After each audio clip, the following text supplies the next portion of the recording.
Welcome na usab sa atong pamalandong sa pulong.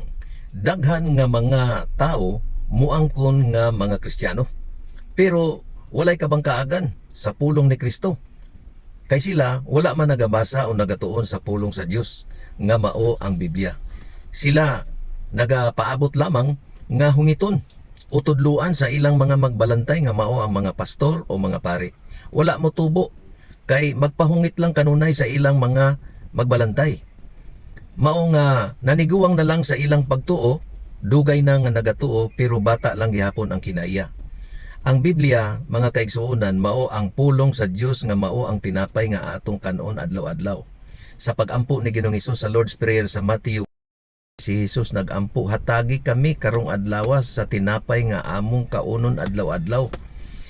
Ang rason nga daghang mga nagaingon nga nagtuo kang Kristo, nga nag-angkon nga mga Kristohanon apan dili mahibalo bisan sa pag-ukab sa Biblia, tungod kay wala sila naanad o wala sila'y panahon nga gigahin sa pagtuon o kaha wala gyud sa ilang buot ang pagsusi o pagtuon sa pulong sa Dios. Ang ikaduhang Timoteo 3:15 hantod sa 17 nagaingon, sukad sa imong pagkabata nasayran mo nga ang balaang kasulatan maoy makahatag kanimo og kaalam aron maangkon ang kalawasan pinaagi sa pagtuo diha kang Kristo.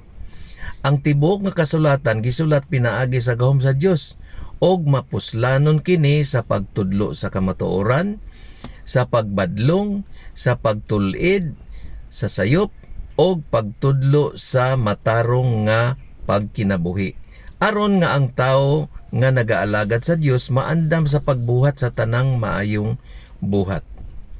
Kung ikaw adunay nakatunan nga kamatuoran og imong nagustuhan kini nga video, palihog ipindot ang like o kaha magkomento diha sa ubos, i-share og ayaw kalimot sa pagsunod sa dugang pang mga pamalandong sa pulong. Ang kamatuoran tinuod nga sakit apan kini makahatag kanato og kagawasan. Ang Juan 8:32 nagaingon, og kamo mahibalo sa kamatuoran og ang kamatuoran maghatag kaninyo kagawasan. Dinhi na lang usa kita kutob sa atong pamalandong sa pulong, hantod sa sunod na pud nga video. Ang Dios magamping kanatong tanan.